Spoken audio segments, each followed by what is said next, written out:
Hey, isn't that an episode of Community? Ugh, fucking Gaslink. When it comes to cash cow franchises, it's no surprise that big name publishers are masters of it, even if they sometimes like to mess some of their properties up.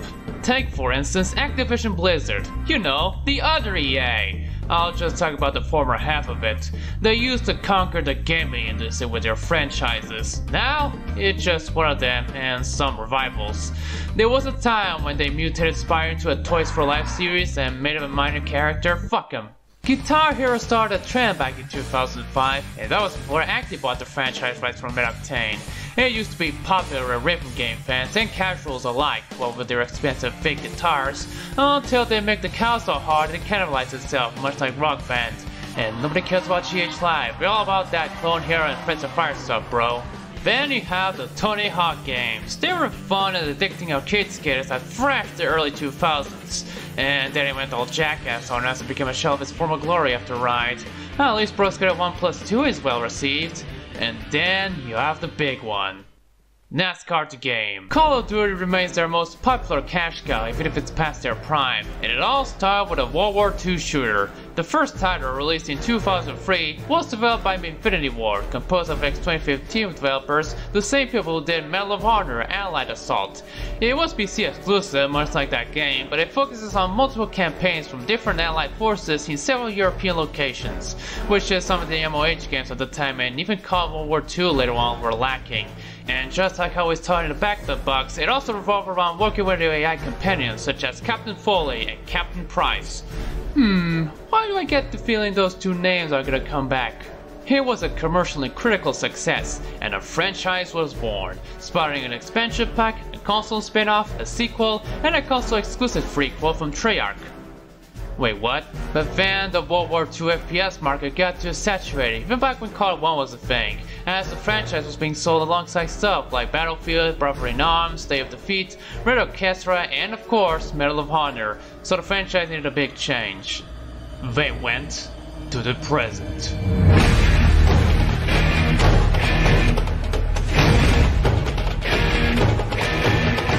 Yes, we're sticking to 2007 for one more game. When the iPhone got announced, Spider-Man 3 was a disappointing mess, everyone started hating on Windows Vista, Kimi Raikkonen wins the F1, some girl disappeared and there was a huge meter frenzy over it somehow, and some other shit happened. Released in November of that year, Modern Warfare is what catapulted the series into the mainstream. Everyone was talking about it, even casuals and celebrities were blabbing on about COD, especially multiplayer. It had the same impact as Halo 3. Later on, a Wii version by Treyarch was released the same year as Modern Warfare 2, but I won't be talking about it. Instead, I'm going to the Xbox 360 version, because I'm not paying $20 to play on my computer. 50,000 people used to live here. Now it's a ghost town. Here's the intro, which is just a trailer for the game, which pretty much spoils the ending of that one mission. You know the one, shock and awe. Hell, I'm sure it gives away many stuff from the game, but it's edited to make it vague. And yet they gave away the nuke and the aftermath. Message of the day, connect to Xbox Live to get Call of Duty news and updates. Let's start the campaign, definitely the most memorable part of the series back when multiplayer wasn't the main focus, so I heard. Good news first, the world's in great shape. Coronavirus is still a thing. Oh shit, this is supposed to be set in 2011. Fuck, how long ago was that? The setup is that Russia's having a civil war, some ruthless big man is trying to get you cool when nobody knows to stand, and this fucking new guy showed up. In this game, you play as multiple people, mainly three. Well, two, that American's life was cut short. The game alternates between characters as the story progresses, but you start off as the FNG named Soap. Right. What the hell kind of name is Soap, eh? Blame my parents, I just don't like being referred to my generic first name. I'm just wondering now, what kind of name is Sassy anyway? Are you really that sassy? I don't know. Are you? We start with a simple tutorial on how the controls work, and what kind of name is Gas anyway? I need to stop this. Remember, switching to your pistol is always faster than reloading. I'm sure I remember that tip. Hey!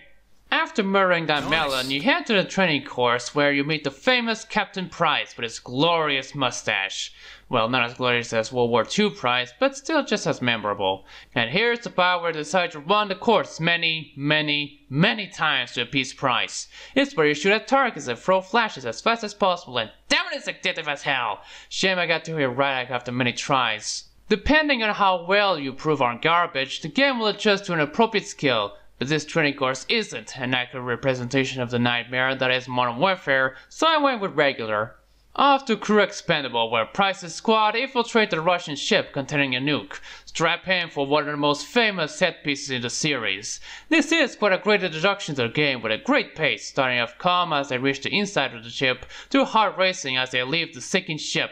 Right off the bat, you can see the next generation at the time in its full graphical glory. The rain, lightning effects, nicely animated cloth. Can you believe this was based on the id Tech 3 engine?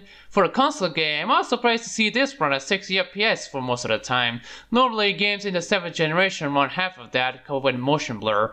I don't mind the former, but here, it's a refreshment. So smooth and slick that I'm amazed they managed to optimize this very well, even if it's actually running at the native resolution of 600p, plus the added bonus of screen tearing, although I didn't notice much.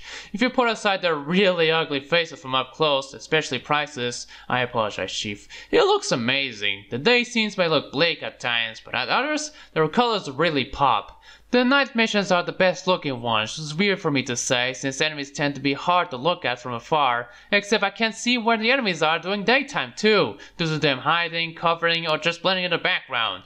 Still, for a game made during the Bloomy Brown filter era, it's actually refreshing to see some diversity. For the sound, it's pretty good. I'm no gun expert, so I'm not sure how accurate the gunshots sound, but they're good enough as it is. Same goes for the atmosphere. It's really immersive thanks to its high fidelity audio. For the cast, you have Bill Murray, the guy from The Bill, portraying Price, Craig Fairbrass as Gas, Mark Grigsby as Griggs. You really don't know these names, do ya? Yeah, with the exception of Station Statham in Call 1, this was before War at War managed to get famous Hollywood actors to play characters.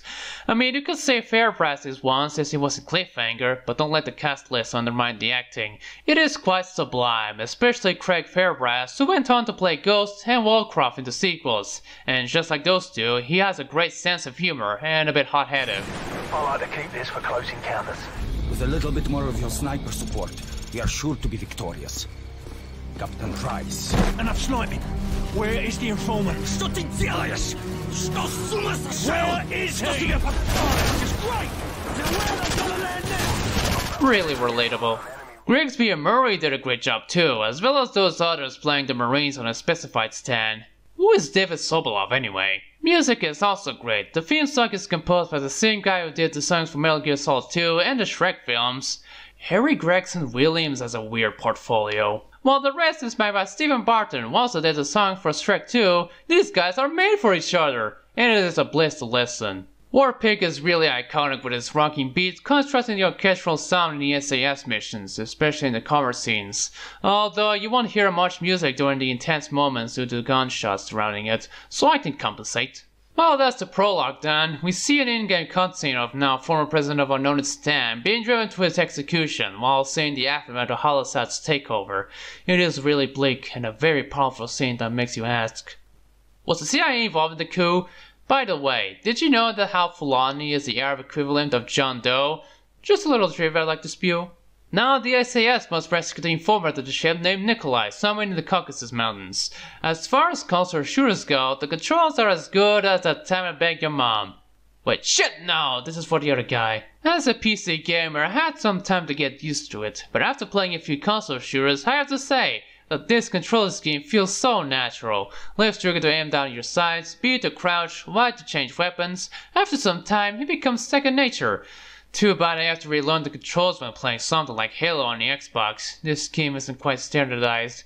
Even then, I keep dying and failing in parts, like the one where you defend the tank from demo mine in the bog. Been a while since I played Modern Warfare 2 on the PS3, but I'm so glad there's a sprint button. Yeah, the gameplay is really intuitive and, dare I say it, beginner friendly, with snap auto aim when you aim down your sights. Seriously, it may not help at times, but it's really useful. Still, I find it weird that when out of war, the horizontal speed is slowed down a bit when you aim at it, but I really love that you can also throw back grenades. Well, I'm worse than Randy Orton, and I appreciate that the short buttons have for throwing grenades, whichever you prefer. Back to the story, you meet Kamarov, who used to be in Beirut with Price some time ago. Already it's a sniping mission. Since this takes place at night, it's hard to distinguish the good guys from the bad guys. Fortunately, the good guys have their names highlighted while the bad guys don't. It's pretty straightforward. It teaches you how to zoom in and hold your breath. You kill some enemies here, which is really hard not to get hit, even those from men hiding behind bushes. See guys being pissed off about camera over more sniping shit, and use your night vision goggles to save that poor guy. Yeah, I tend to be happy when there aren't many baddies in the area. I really hate large open areas because obviously I'm very vulnerable with little cover. The compass doesn't help me much, only pointing me to the objective. As someone who played Fallout 3 and Halo, I guess I have to live with this compromise. Have the Americans already attacked Al-Assad? No, their invasion begins in a few hours. Why? The Americans are making mistake. They will never take Al-Assad alive. And right afterwards, we see the US Marines being all jingoistic and shit as they invade another Middle Eastern country. I had to learn a lot of words for this. To see Black Hawks used by the Marines. What, can't I be judgmental on the erroneous details? The perspective changes to a sergeant named Paul Jackson as he and the rest are attempting to track down Al-Assad.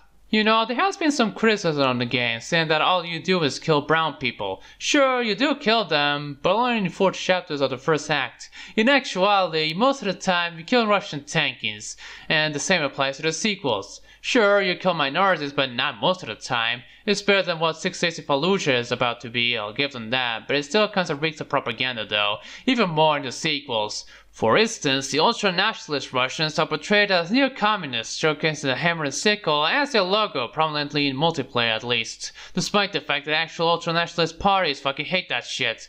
It comes across as an iteration of Nazis are socialists, it's in their name. But then again, the hammer and sickle means bad juju in the West, so of course they used it to distinguish the Russian heels from the Western baby faces.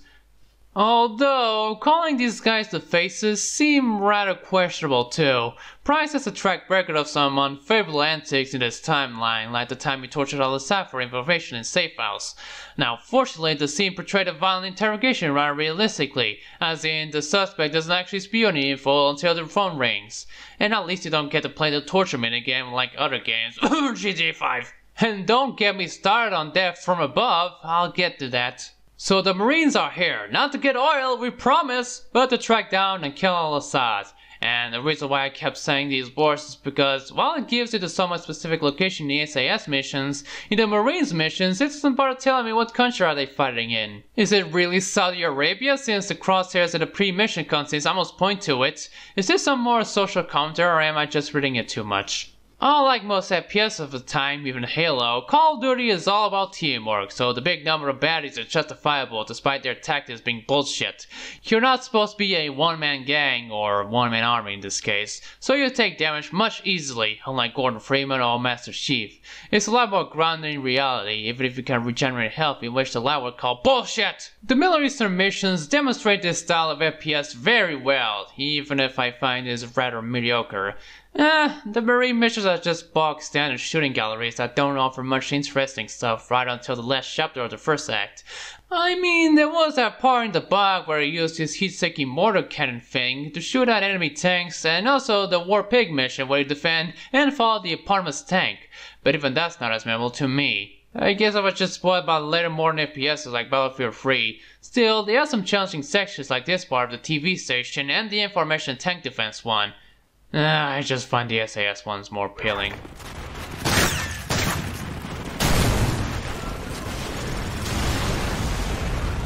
Oh look, it was just a looping feed, hooah! After the whole bog mess, finally, another SAS mission, where the squad's helicopter gets stricken down, leaving only 2 dead pilots and another guy.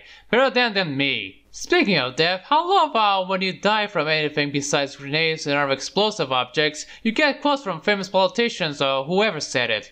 Either that or the price of some military hardware. Cost of a single B-2 bomber? Too much!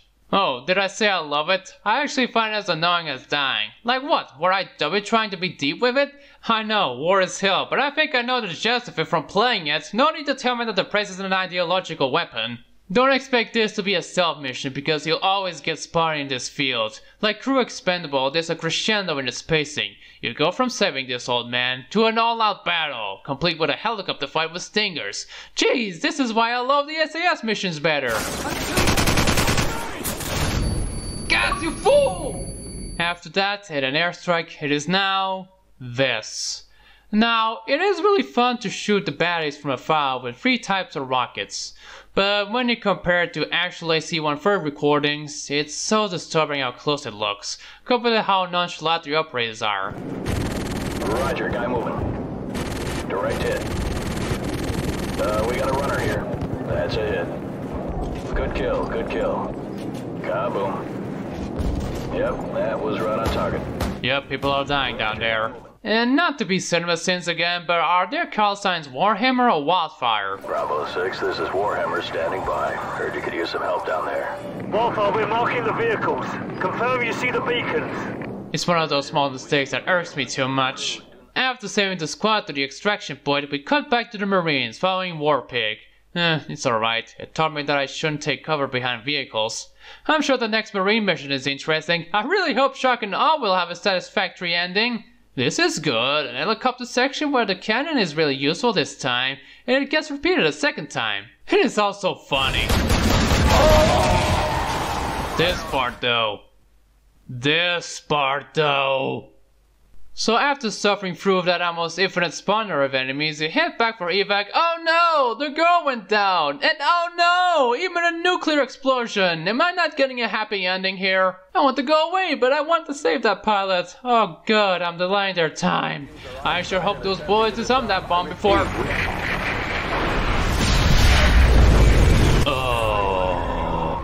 Yeah, despite their best hardware, it wasn't enough for the US military to stop a supposed threat. The nuke was the most talked about part in this game, and deservedly so.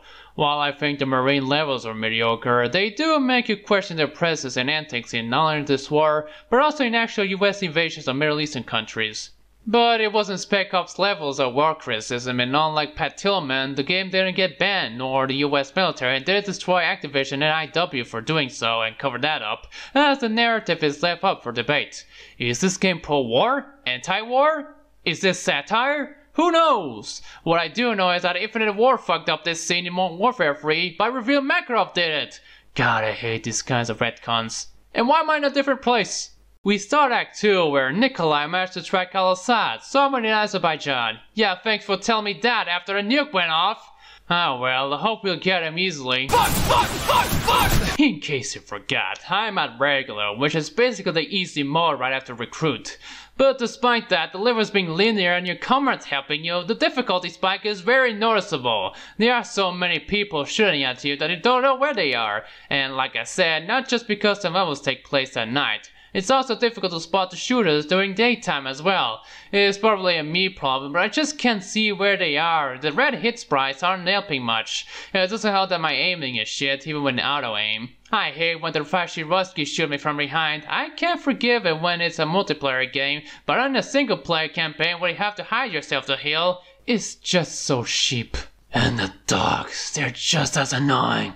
When they attack you, it shows this icon for half a second to snap their neck. To me, there's a 50-50 chance to kill or be killed by them, and I don't have the reflexes to kill them, especially when there's a lot of them.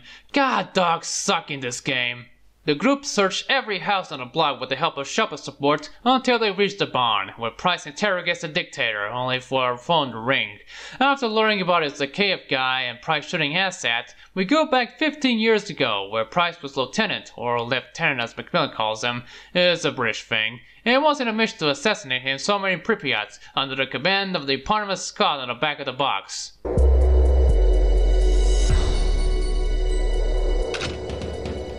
Do you know these levels look like shit? All gilded up, a level so famous Wikipedia has a page about it, and for good reason. It's a really nice change of pace out of that mess. A lot of sneaking and choosing whether or not killing a few unsuspecting soldiers until you get to the sniping area in Pripyat. This part of the grass field sucked though, but it's still a good couple of levels with an eerie atmosphere. After all, we're in the city the Chernobyl incident happened. Look at this place. 50,000 people used to live in the city. Now it's a ghost town. I thought Gas said it. After reaching the building, we transition to one shot, one kill, where you try and snipe Zakhaev out. It takes a lot of patience as I'm trying to actually kill him, or at least shoot his left arm off. Are you daft? I'm trying.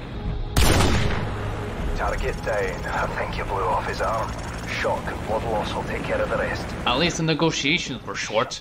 Don't worry about what's coming next because you get to head to the Ferris wheel, all while carrying Macmillan after his chopper fell down and break his legs. They say escort missions are the bane of any game's existence. I know, I played Resi 2 as Claire. Fucking twerp. In this case, it's actually less challenging than the sniping section. Sure, you have to put down the guy to shoot someone, but there's a silver lining though. Even with his legs in bad shape, he can still be a badass helping you with his rifle, especially during the Ferris wheel part. Yeah, it is really difficult. I was surprised that I managed to survive the gauntlet without dying, even if I was irregular. So yeah, these last two missions are very well developed. I just wish the villains are just as much. Well, off to hell again. He starts off fairly well with an ambush, but then it goes downhill when he reaches Al-Assad's safe house, only to learn that they moved the LZ next to the river to do sounds around the place. Bravo 6, we're getting a lot of enemy radar signatures. We'll try to land closer to the bottom of the hill to avoid a lockout, over. Oh, it's got me taking a piss! We've just busted our asses to get to this LZ, and now they want us to go all the way back down! Oh, Gas, I fucking love you! Act 2 is the worst. I know it kept repeating, but even on regular and on the console, it's still a pain in the ass. And oh god, there's a timer in this bitch. If I see a timer running down, I fucking lose my shit. That's done. What's next? The sins of our fathers. Now the SAS, the Spetsnaz, and the US Marines have to capture this John Renault looking bastard who is Imran's son in this two-parter where they disguise as the enemies, wait a few hours, initiate the ambush, and chase him until he reaches his apartment block. I sure hope the citizens are okay with this crap. You're good to go. Okay, all targets neutralized. You're good to go. No, please!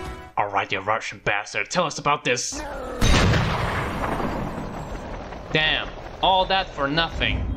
Our so-called leaders prostituted us to the West. You could have worded that better, buddy. I gotta bring up the villains here. They're generic as shit. During interviews of the game, the developers talked about the four horsemen, Zakhaev, his son, Al-Assad, and I'm guessing Arn Anderson. But they didn't flesh out the characters well, other than they're bad guys that want to take back their homeland, at least the two Russians, and measure the eponymous group on their achievements.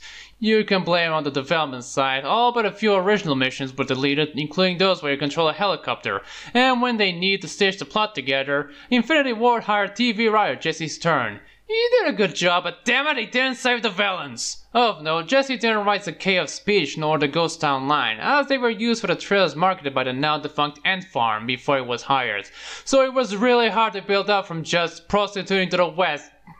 So I'm sorry, I had just a really hilarious line for a serious speech. Ultimatum stops off Snowy, where you must save Griggs after a little parachute accident. You could end up worse. You know, it's hard to know where that one enemy is when you can't see shit! Then it transitions to a beautiful dawn, and the action ramps up.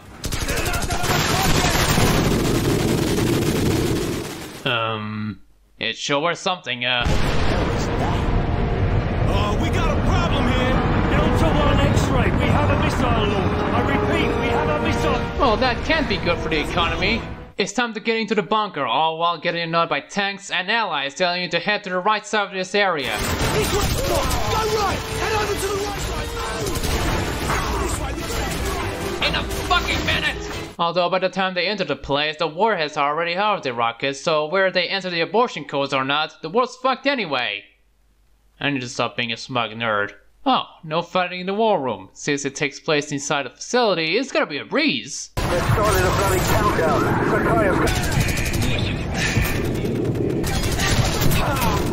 Please stand corrected. Ah, great. It was at this point that my controls just decided to keep disconnected whenever it's supposed to vibrate. The pain never ends. Oh fuck, 10-minute deadline before World War III begins. Oh hey, we've reached launch control with 5 minutes to spare. Give or take a few deaths here and there. So what, is that it? Just another day at the office. Alright, let's get out of here. Kept forgetting they exist. The last mission, Game Over, where the game becomes a rail shooter. All that's missing is a score counter, kill streaks, and bigger graphics telling you to reload. Pick up an RPG and fire on that hive! You know I can't probably shoot at a helicopter while we're also moving, right? Oh no, the Hind destroys the bridge. How are Russia gonna cover that up? It was a chopper test mishap. Yes, that's right. We apologize to our citizens as well. Never mind that shit. The squad are in a last stand effort as they wait for reinforcements. Wireless forces in the area may be able to assist, but we cannot confirm at this time. Base played out. Thinking that they lost, Kamarov's men arrived, distracting Zakhaev, giving both Price and Soap enough time to kill them.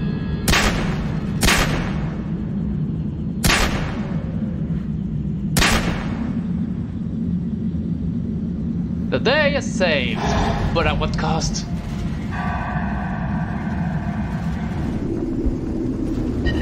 No, he was my favorite! Roll credits, but don't skip it right away, not just because of Greg's rapping. In the mind in time you'll find my lines, combining the twine, underline, rhyme, divine. But there is also an after credits scene. Imagine that, this was before the MCU ruined after credits for us. We're going deep, and we're going hard. Surely you can't be serious. I'm serious, and don't call me Shirley. You play as an SAS 141 operative in a squad trying to save a VIP inside a hijacked plane. 2 tries. It was nerve-wracking even in regular though. I can't speed on a console FPS, you know.